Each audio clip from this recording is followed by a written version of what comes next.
에베소서 5장 26절로 27절 말씀 같이 읽습니다.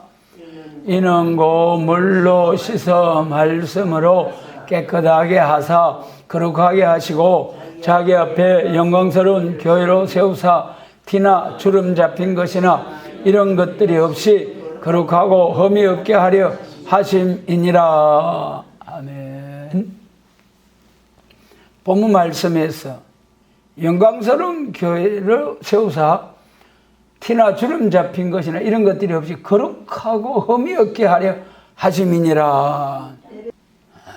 주님의 재림을 영접할 영광스러운 교회, 주님의 재림을 영접할 영광스러운 교회.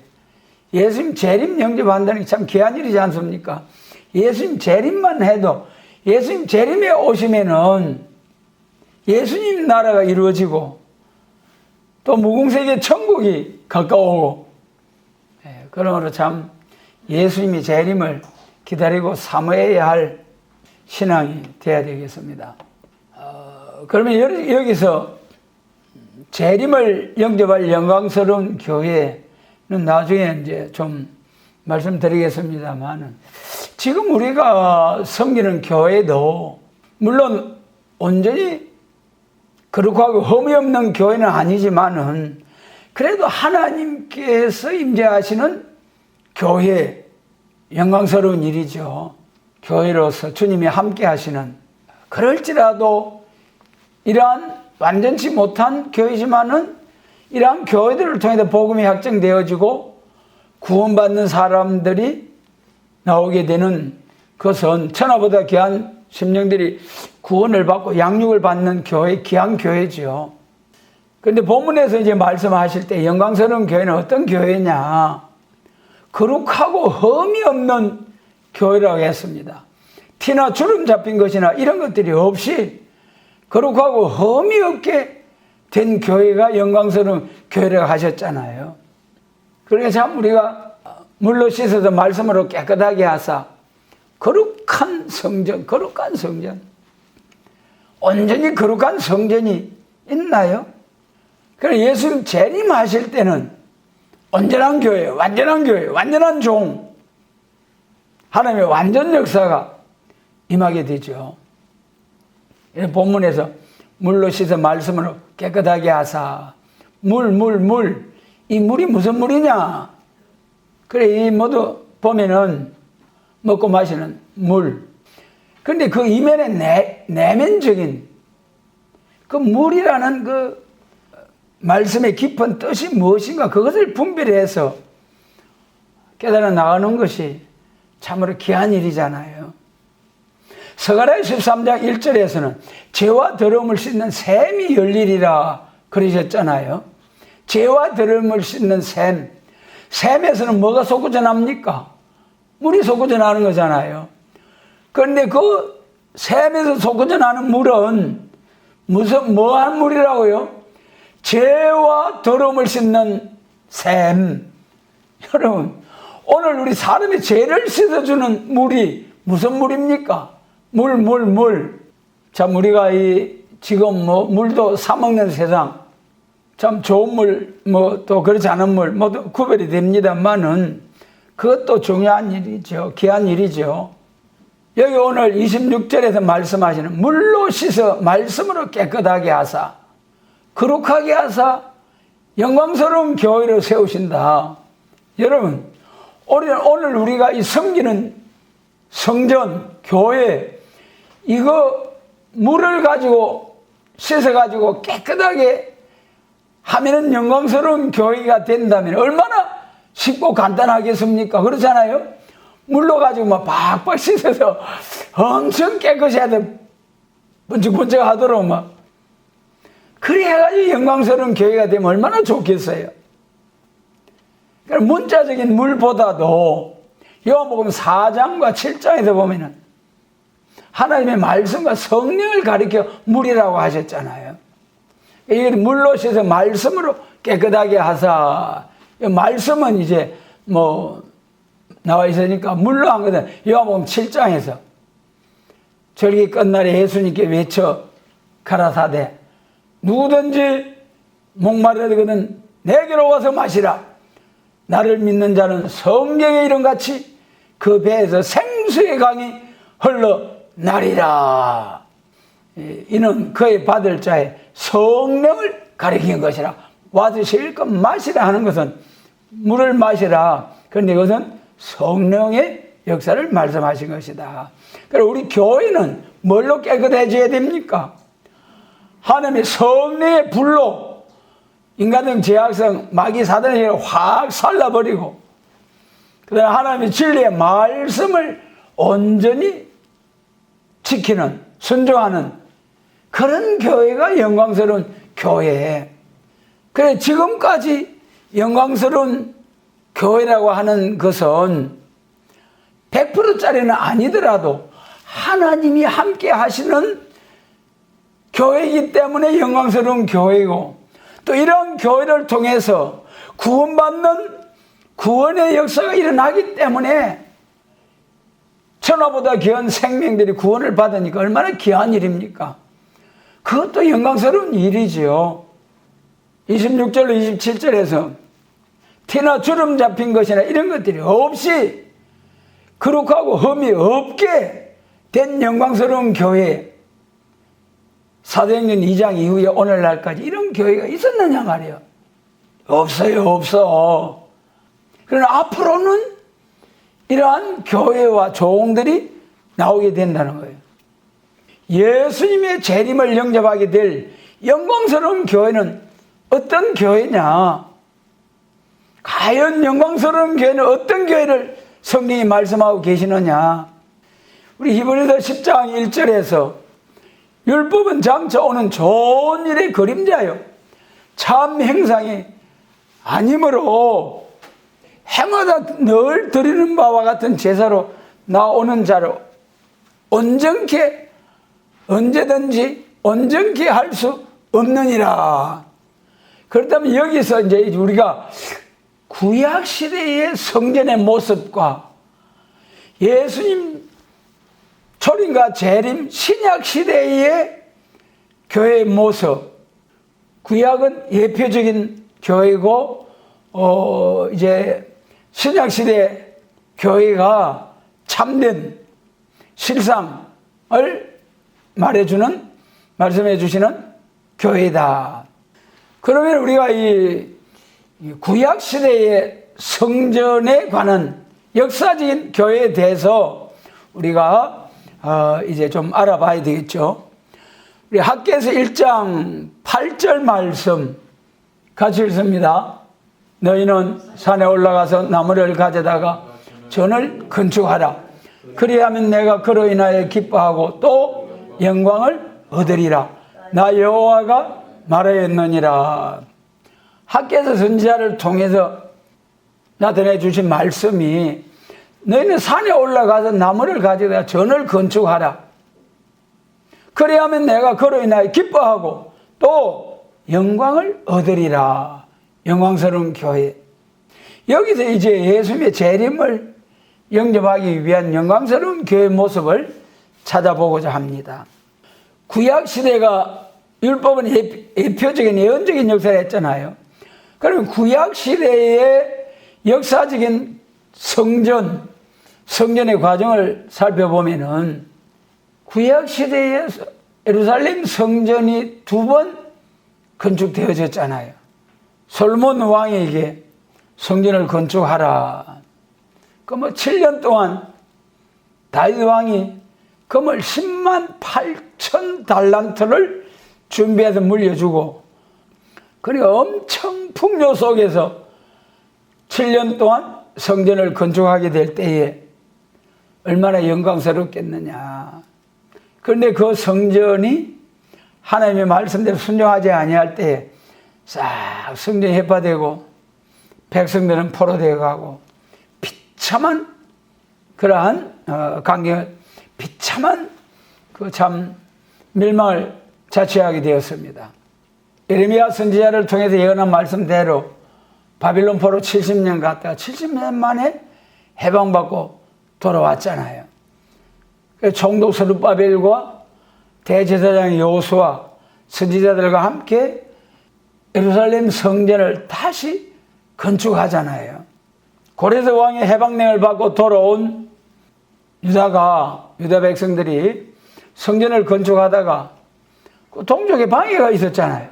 성전을 건축하다 아직 성전 건축할 시기가 이러지 아니었는가 보다. 그 2절에서 그랬잖아요. 2절 같이 읽습니다. 학개서 2장 2절. 만군의 여호와가 말하여 이르노라. 이 백성이 말하기를 여호와의 전을 건축할 시기가 이르지 아니하였다 하느니라. 그래 이제 바빌론에서 돌아와가지고 성전 건축하는 그 과정이 에스라 1장부터 6장까지 잘 기록되어 있거든요. 그 오늘 학개서 1장 이 말씀은 에스라 5장에서 기록된 말씀. 4장에서 동족의 방해가 있어가지고 건축이 중단이 되어버리는 거예요. 예루살렘 성전 복구하라고 보냈는데 어려움이 온다고 손을 놓고 막 성전 건축하는 일을 놓아버리고 전부 다 자기 일로 바쁘고 자기 일하러 가버린 거예요. 그래가지고 한 15, 16년 정도 세월이 지난 후에 하나님께서 선지자 학개, 스가랴 이런 선지자들에게 격동을 주셔가지고 다시 시작하게 될 때에 그때 다시 시작해서 그때는 이제 막을 수 없이 하나님의 강권 역사, 권리 행사, 권세 역사로 성전이 딱 스룹바벨 성전이 세워지고 맙니다. 에스라 5장에서 다시 시작할 때에 그때 나타난 말씀이 학개서와 스가랴서다. 그리고 구약시대의 성전이 첫 번째 성전이 솔로몬 성전, 두 번째 바벨론에 완전히 망했던 가운데서 다시 새롭게 일어난 성전이 스룹바벨 성전, 두 번째 일어난 성전이죠. 그 중에 두 번째 성전을 건축하다가 방해로 중단되었다가 다시 시작할 때에 나타내 주신 말씀이 학개서 선지서다. 여기서 이제 우리가 구약시대의 역사를 이렇게 이제 정리할 수가 있습니다. 이것이 우리 신약시대 교회에 주시는 교훈이 뭐냐? 그럼 구약은 예표를 했기 때문에 신약시대도 교회가 두 번 일어나야 되잖아요. 첫 번째 일어나는 성전이 우리 기독교에서는 예수님의 초림과 재림을 믿지 않습니까? 마찬가지로 초림의 주님을 오신 예수님을 증거하는 교회가 있고 그 다음에 다시 오실 예수님, 재림하실 주님의 말씀을 증거해야 할 두 번째 일어나야 할 성전이 사명이 따로 있다.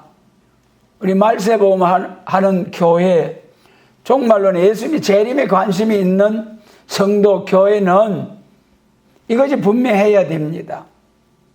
초림을 증거하는 교회와 재림을 증거하는 교회가 구분이 된다. 구별이 되어야 한다. 그것을 잘 말씀해 주신 것이 자꾸 되풀이 됩니다마는 예수님이 직접 12사도들에게 딱 12사도를 부르시고 그 중에 세 제자를 택하셔가지고 사명적인 두 이름을 주셨잖아요. 시몬에게는 베드로라는 사명적인 이름을 주시고 그리고 내가 이 반석에 내 교회를 세우리니 음부의 권세가 이기지 못하리라. 그 다음에 이제 야고보와 요한에게는 우리의 아들 보아너게 레자라는 새 이름을 주시고 그리고 마지막 요한복음 21장에서 성천하시기 직전에 베드로와 요한에게 이제 마지막 부탁을 하시고 성천하시지 않습니까? 그때 베드로의 시몬에게는 젊어서는 내가 띠띠고 원하는 데 다니지만은 나중에 원치 않는 곳으로 끌고 가리라. 그 송개 죽음을 받게 될 것을 예언하셨죠. 그 다음에 요한 사도에게는 내가 올 때까지 머물게 할지라도 무슨 상관이냐. 그래 이제 시몬 베드로가 자기에 대한 말씀을 하시니까 예수님이 물었어요. 주님, 그러면 주님이 저 사랑하시는 제자는 어떻게 됩니까? 되겠습니까?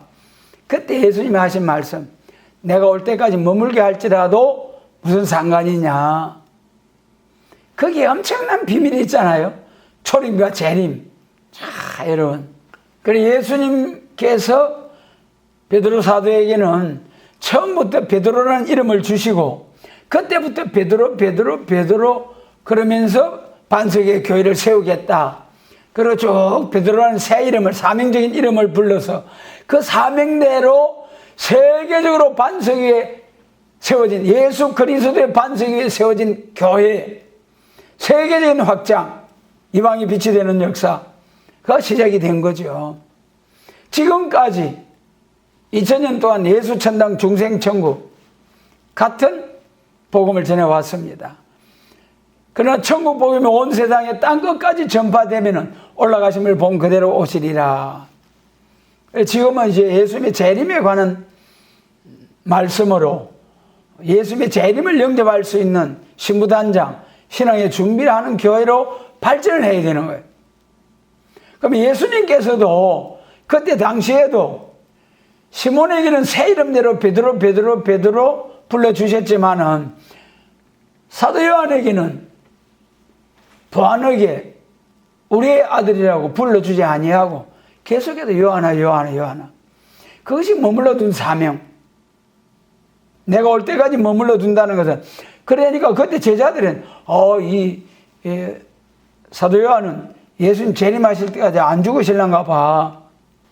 그리 생각했다 하잖아요. 그러나 실상 주님이 하신 말씀의 거룩하신 뜻은 예수님 재림하실 때까지 안 죽는 것이 아니고, 우리가 지금 와서 성경을 통해서 볼 때에 그 하신 말씀은 예수님 재림하실 때에 죽지 않고 살아서 재림을 영접하여 세상 나라가 우리 주와 그 그리스도의 나라가 되는 그 복된 사명을 위한 그 복음을 사도 요한에게 주시겠다는 그런 말씀이었다는 것을 요한계시록을 통해서 알 수 있잖아요. 그러면 요한 사도를 밤모섬으로 보내가지고 쓸쓸한 자리에서 주님만 바라보고 나갈 때에 이 엄청난 요한계시록, 죽지 않고 살아서 죽음을 보지 아니하고 살아서 천연안식 시대 거쳐서 무공세계 천국 가는 그런 복음이 요한계시록이잖아요.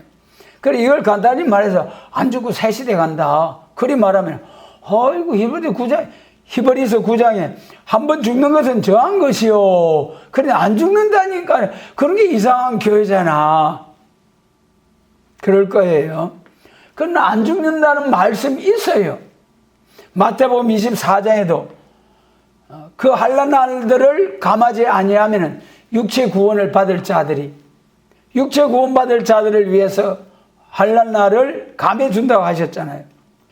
요한복음 11장 나사로의 그 죽음 앞에서 동생들과 대화하시면서 나를 믿는 자는 죽어도 살겠고 살아서 믿는 자는 영원히 죽지 아니하리라.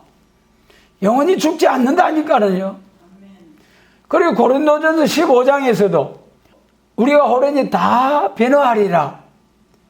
살아서 예수 믿는 죽은 자들은 첫째 부활에 참여할 자들은 예수님 구름 타고 오실 때에 변화 성천하고 들림받게 되고, 죽은 자들은 부활해서 변화 받아서 들림받게 되고, 그때까지 살아서 예수님을 믿는 자들은 산채로 변화를 받아서 들림받는, 그것이 분명하잖아요.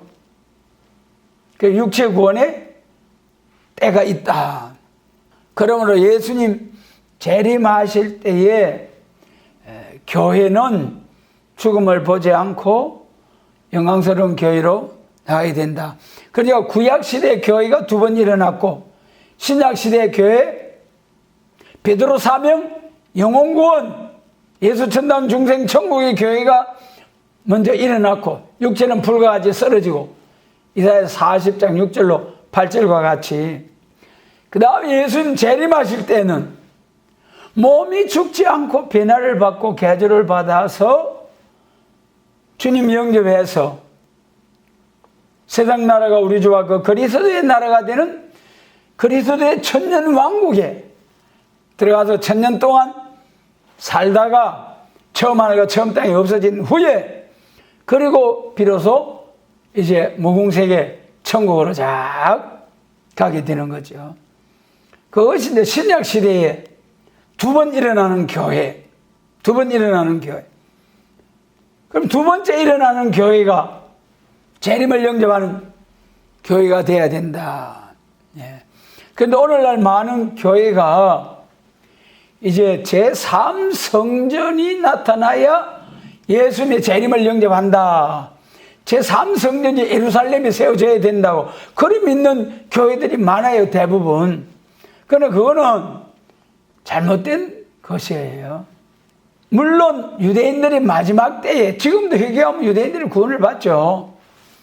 그러나 예수님 재림하실 때 교회가 영화로운 교회가 되는 것은 율법적인 흠없는 소나 양으로 제사 드리는 그런 제단으로 회복되는 것이 아니라 예수님의 재림을 영접할 교회, 예수님의 재림을 영접할 두 번째 일어나는 교회가 흠과 티가 없는 영광스러운 교회로 세워질 것이다.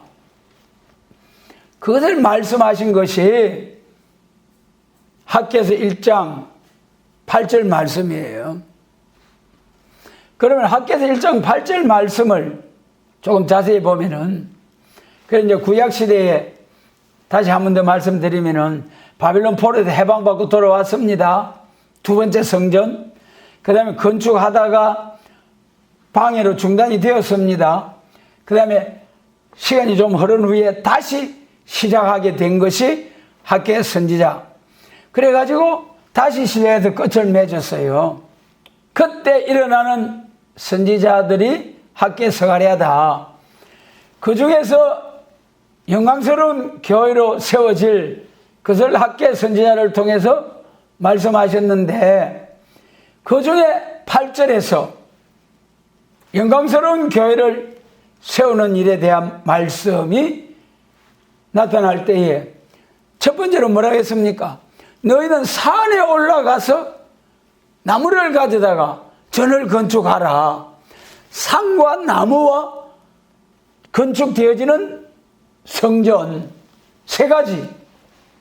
이 시간 우리가 한번 이 세 가지를 통해서 영광스러운 교회는, 재림을 영접할 교회는 어떤 교회인가 바로 깨우침을 받을 수 있도록 이 한 시간 성령으로 감동 강하게 역사해 주셔서 말씀이 그 깊은 진리를 바로 깨달을 수 있도록 성령님으로 역사해 주시기를 원합니다.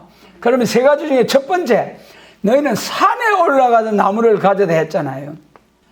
교회를 짓는데 물론 구약시대는 솔로몬 성전 지을 때도 저 레바논의 백평목을 찍어다가 두로 한 그루 막 끌어내가지고, 그래서 거기서 뗏목을 엮어서 요파 한 그루 실어 보내가지고 거기서 또 끌어올려가지고 예루살렘까지 끌고 와가지고, 그래가지고 솔로몬 성전을 짓고, 돌은 또 좋은 돌이 있는 그 장소에다 착착 규격에 맞춰서 치석을 해다가 예루살렘에서는 정을 쪼지는 정소리가, 돌을 다듬는 정소리가 나지 않을 정도로 착착 규격화된 돌을 가져다가 성전을 쌓았습니다. 스룹바벨 성전도 마찬가지였죠. 그렇게 이제 성전을 건축. 그래 그때는 진짜 나무를 가지고 산에서 나무를 가져 산에서 레바논 산에서 백향목으로 성전을 지었죠. 그럼 이것이 오늘날 기독교 종말에도 이 산이 문자적인 산인가, 오늘 우리도 예수님 재림을 영접할 성전을 지을 때 나무나 돌로서 영광스러운 성전을 지으라는 말씀인가? 먼저는 이 산에 대해서 한번 성경에 나타난 말씀들을 한번 생각해 보자고요. 먼저는 이 산에 대한 뜻이 미가서 4장 1절에서는 여호와의 전의 산이 산들의 꼭대기에 굳게 설 것이며 그래서요. 여호와의 전이 산이라는 여호와의 전이 이 교회가 산이라는 교회가 그래 우리 교회가 작은 산들 위에 굳게 선다. 옛날에 우리 어릴 때만 한 60년 70년 전에만 해도 동네에 시계 있는 사람 드물고 라디오 있는 사람 드물고 그랬잖아요. 그러니까 그때 이 동네 저 동네 합해가지고 교회를 세워가지고 같이 새벽 기도를 위해서 깨우려고 하면은 종소리가 잘 들리는 곳, 좀 지대가 높은 작은 산들 위에 교회를 세워가지고 종지기가 종을 쳐서 새벽을 깨우고 그랬잖아요. 그 말입니다. 여호와의 전에 교회가 작은 산들 위에 뛰어나고 여호와의 전의 산, 교회가 작은 산들 위에 세워졌다. 이것은 십자가의 도를 전하는 교회. 2절에서는 미가 4장 2절에서는 여호와의 산에서 야곱의 도를 전하는 대단히 나온다. 그리고 우리 성경에서 고린도전서 1장 18절에서 십자가의 도가 멸망하는 자들에게는 미련한 것이요 구원을 얻는 우리에게는 하나님의 능력이라 그러셨잖아요. 십자가의 도가 있고 야곱의 도가 있다. 십자가의 도는 초림, 영구원, 야곱의 도는 재림, 영육구원이다. 우리 기독교가 두 번 일어나죠. 첫 번째 십자가의 도를 전하는 교회가 작은 산들 위에 뛰어난다. 그 다음에 두 번째 재림을 영접할 성전이 미가 4장 2절에서 산에서부터 하나님께서 야곱에게 전하신 도로 가르쳐 주시는 역사가 나온다. 그 야곱의 도죠. 야곱의 도가 무엇입니까? 아브라함, 이삭, 야곱의 하나님. 아브라함, 이삭, 야곱에게 언약하신 약속의 말씀.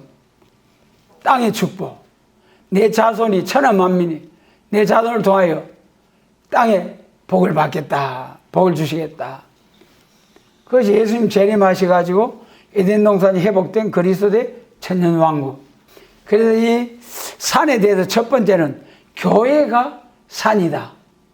그런데 교회는 십자가의 도를 전하는 교회가 먼저 나오고 그 다음에 야곱의 도를 전하는 교회가 나온다. 야곱의 도는 재림에 관한 말씀이다.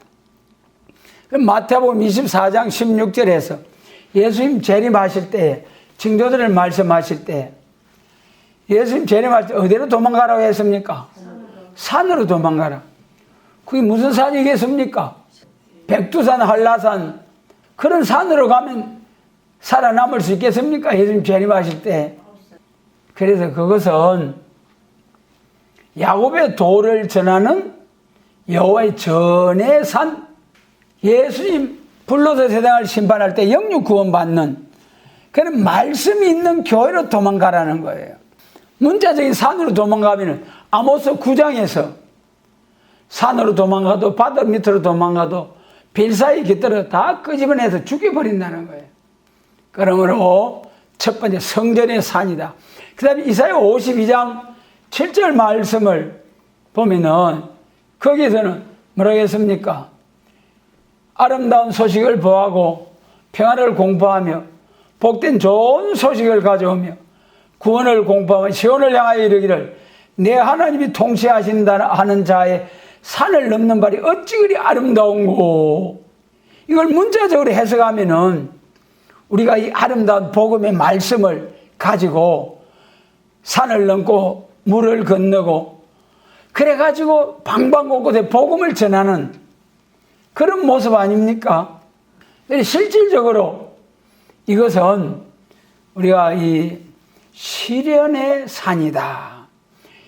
이 아름다운 소식, 좋은 소식 중에 제일 좋은 소식이 무슨 소식입니까? 영혼 구원의 소식도 좋은 소식이지요. 그러나 영육 구원의 소식, 예수님 재림의 소식, 세계 교회 통일, 세계 통일, 에덴 동산이 회복된 지상 낙원의 그 영광스러운 주님이 통치하시는 그 나라, 그것이야말로 우리 재림에 가는 소식이야말로 진짜 아름다운 소식이잖아요.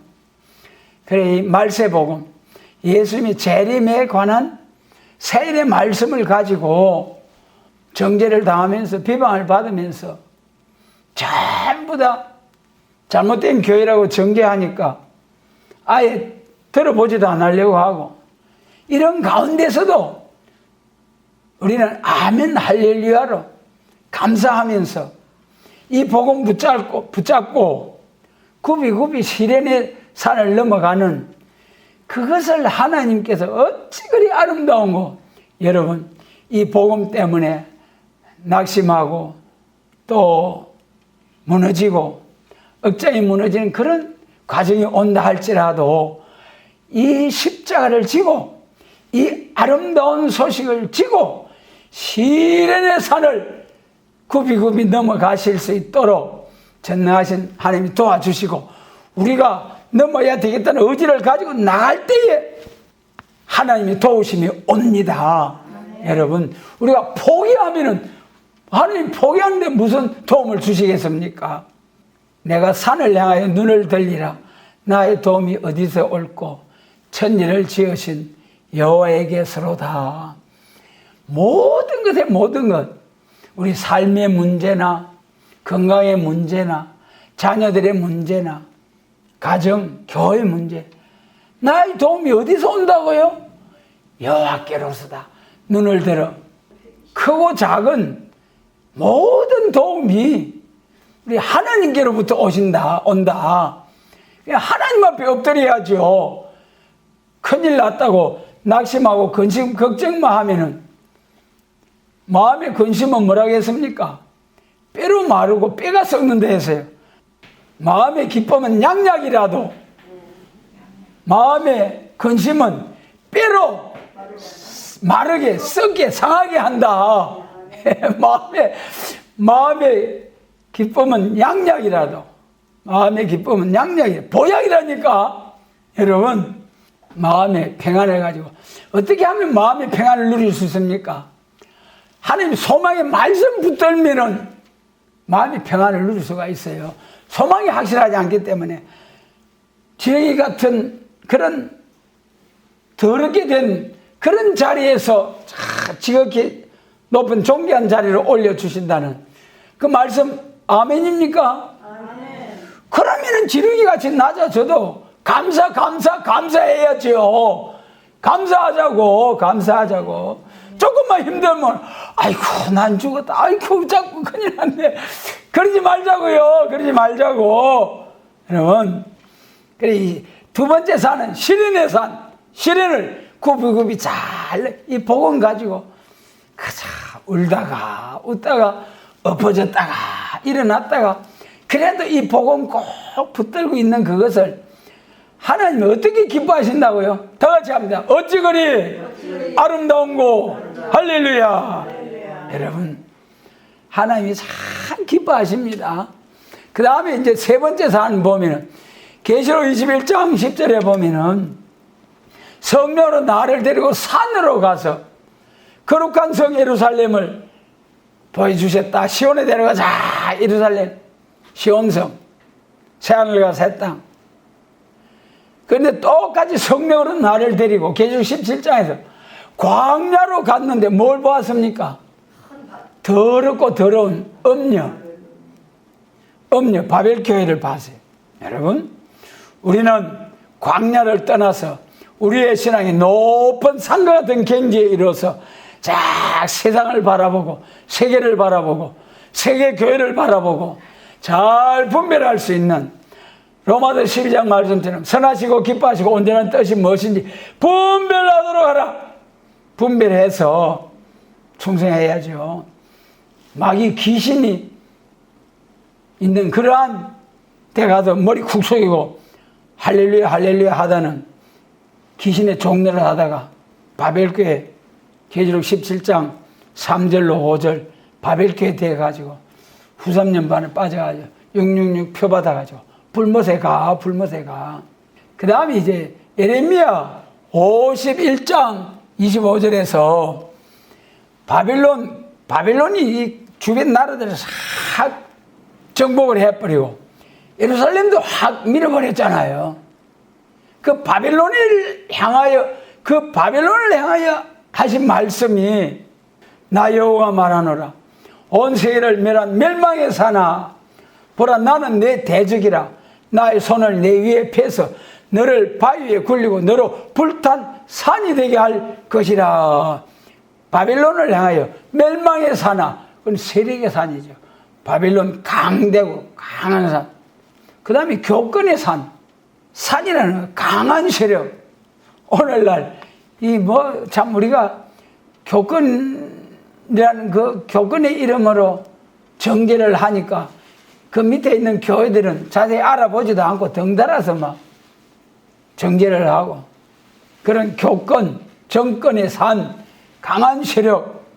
그래서 이 산들에 대해서 몇 가지로 살펴보았는데 그렇다면은 이 8절에서 산에 올라가서 산이라는 무슨 산이겠습니까? 여호와의 전의 산. 여호와의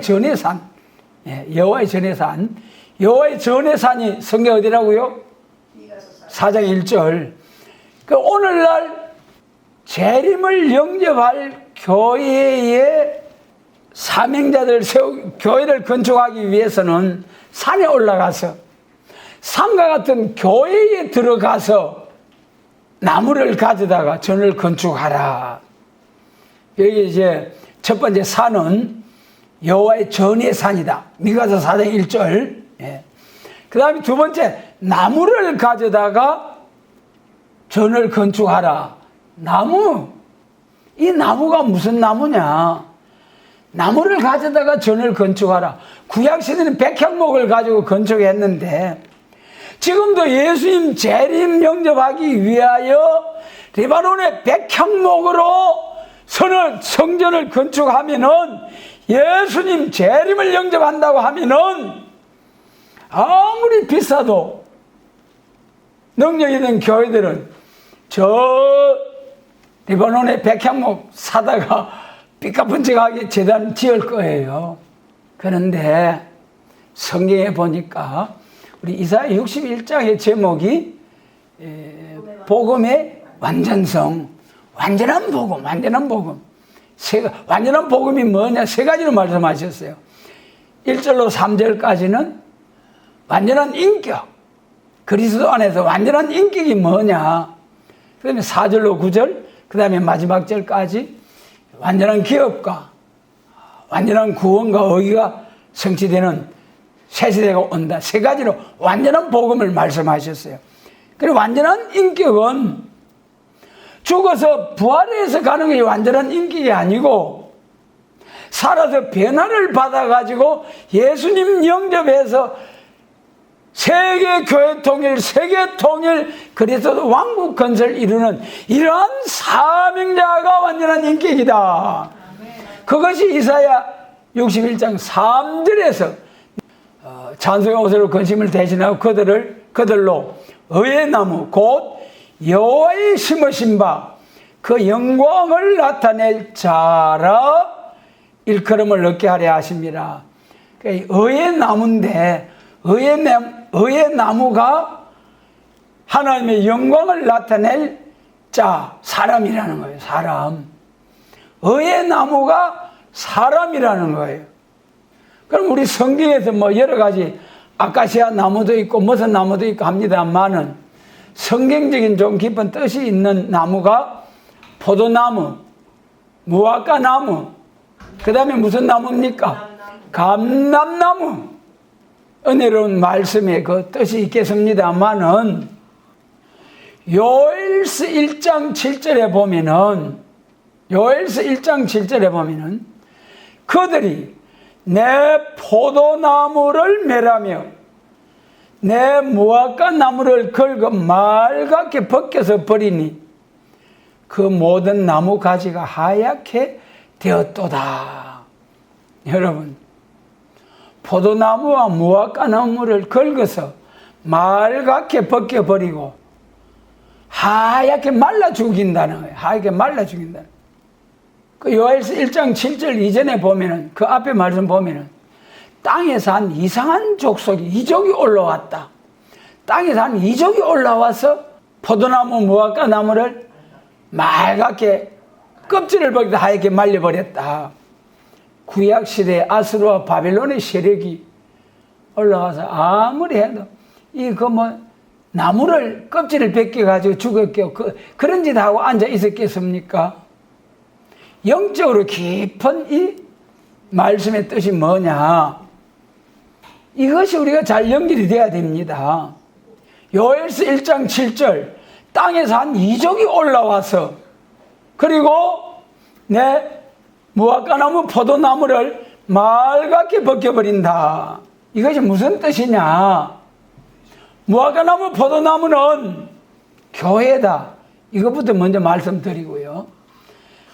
요한계시록 8장 12절에 요한계시록 8장이 재난의 동기고 예수님 재림할 시기에 예수님 재림하실 때는 혼란과 공고한 날 이 환란 시대라고 하잖아요.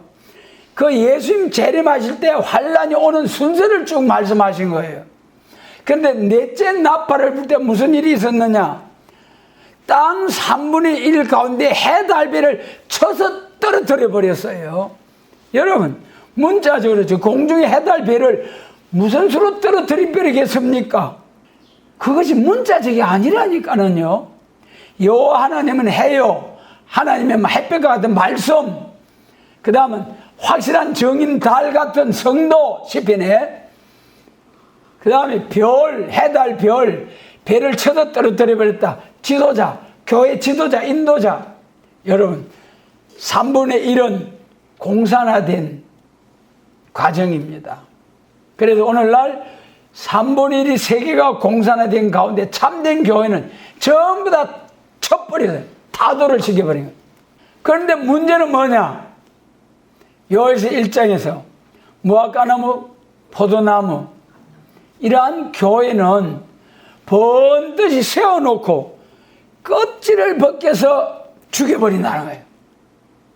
오늘날 여러분, 교회가 건물은 번듯이 서 있으면서도 할렐루야 할렐루야 하면서도 아예 말씀을 변질시키고 또 천국 복음을 할렐루야 할렐루야 잘 전한다 할지라도 때를 따라 양식을 나누려 했는데 이제는 재림과 심판과 새 시대를 위한 양식, 계시록, 예언의 말씀 읽고 듣고 지키는 자라야 복받는다고 했는데 계시록의 말씀 이단 계시록 큰일나 덮어놔 그거 함부로 건드리면 큰일나. 그런 모습이 오늘 교회들의 모습이에요. 그런데 우리는 어떻습니까? 계시록 하면 막 할렐루야, 계시록 하면 눈이 반짝반짝반짝. 여러분 좀 그렇지 않습니까? 아이 참 계시록 하면 세계 교회 통일된다지요. 세계도 통일된다지요.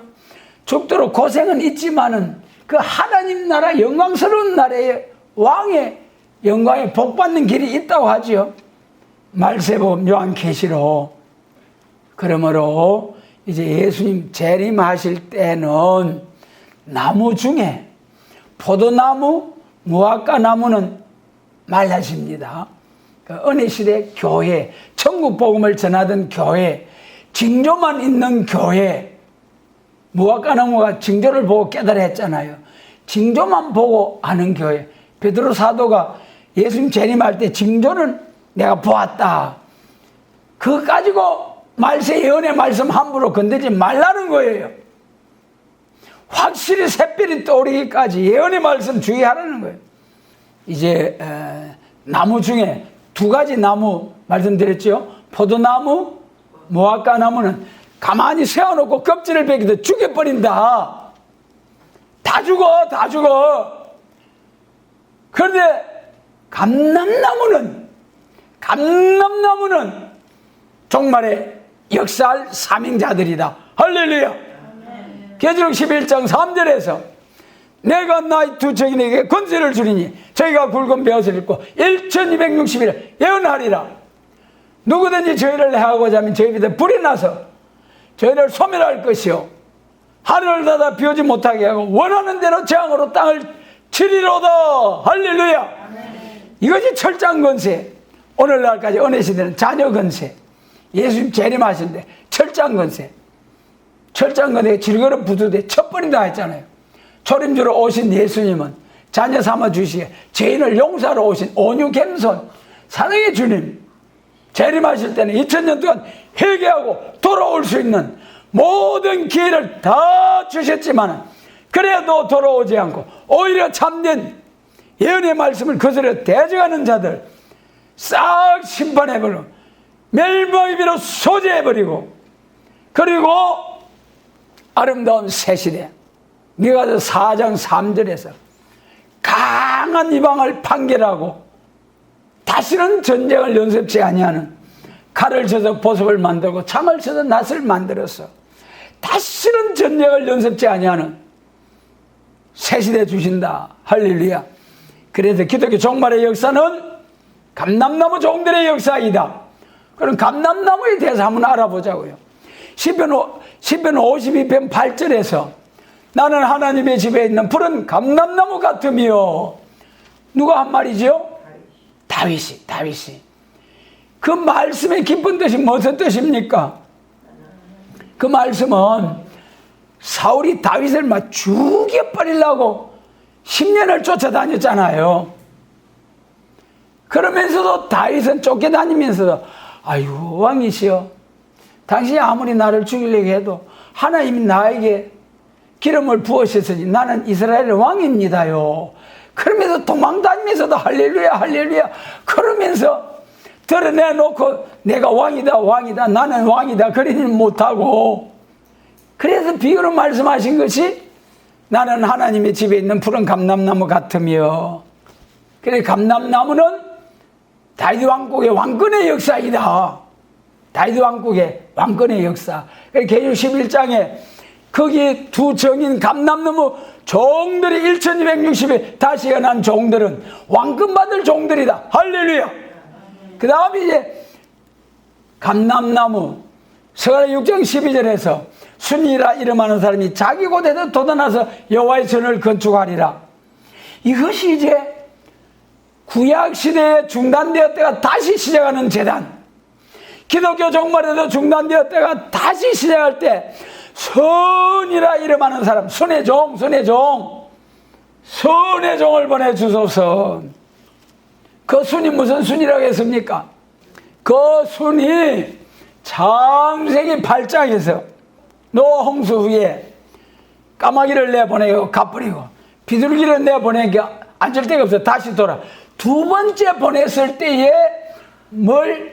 조둑이 입에 뭘 물고 왔습니까? 감람새 잎 새순. 할렐루야. 여러분 엄청난 비밀. 오늘날 교회를 방주로 하자. 구원의 방주. 이 구원의 방주와 같은 교회에 또 한 번 비둘기 같은 성신, 두 번째 비둘기 같은 성신 두 번 부어준다는 말씀이 어디입니까?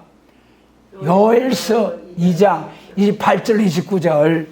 반드시 우리 기독교에 초림과 재림이 있듯이 성신의 역사도 두 번 부어주신다. 만민에게 부어주는 성신, 남종과 여종에게 부어주는 성신.